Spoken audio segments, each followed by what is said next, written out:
very much for coming into it. Sebring is one of those airfield race courses that were popular in the 1950s. It was a World War II training base for B-17 pilots, and it has seen some famous races.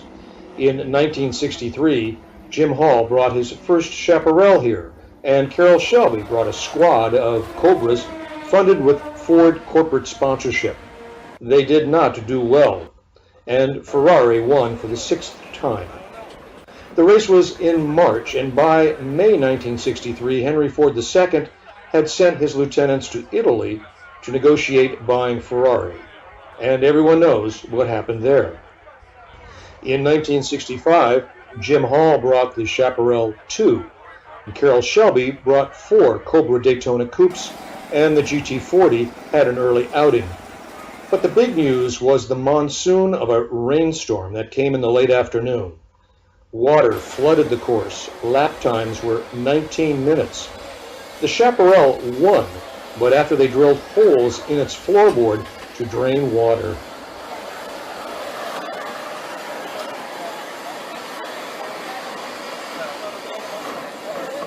"1970 began to etch the Steve McQueen legend. He and Peter Revson drove a Porsche 908. McQueen had a broken foot from a motorcycle accident in California prior to the race, so Revson did most of the driving. They were threatening to win, but in the last half hour, Mario Andretti, driving for Ferrari, replaced the driver in the remaining Ferrari 512 and drove it as if possessed to win. A plot point similar to what would be in McQueen's movie Le Mans, which would begin shooting in July of 1970.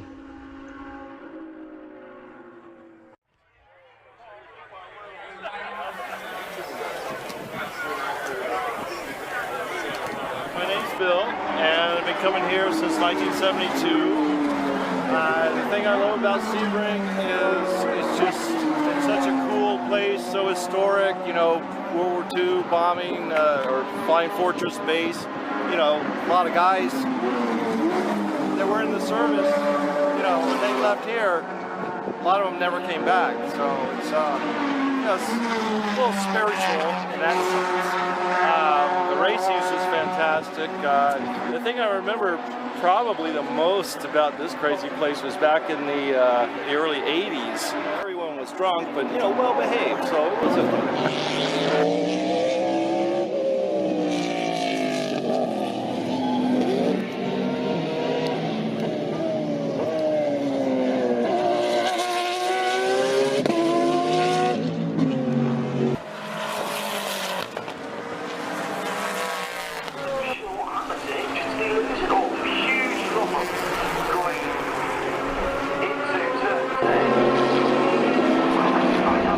Television is not fair to this race.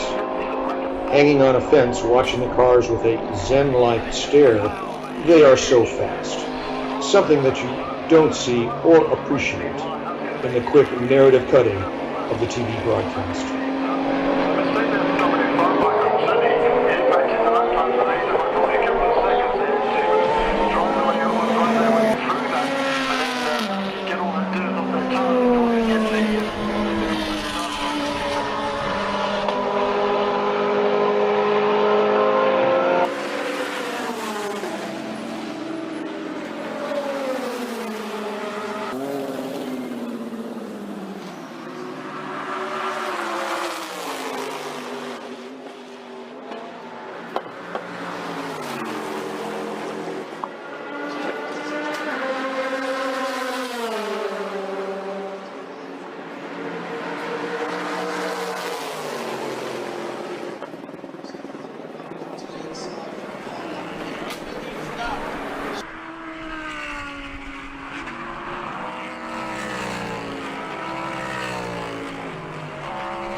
Everybody, trophies up!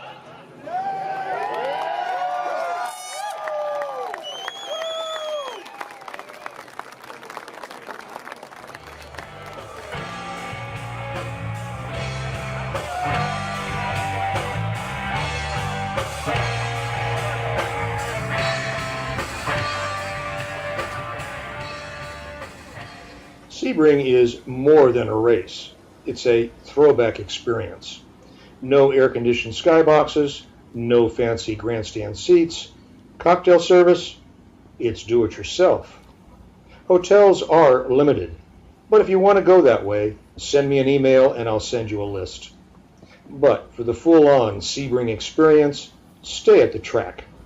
RVs are available for rent from Orlando, and at that point, it becomes a 96-hour party for a 12-hour race.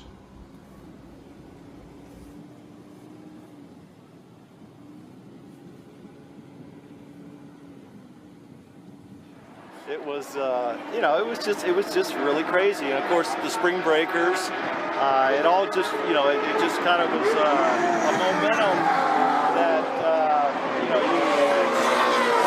it was like a Woodstock with cars.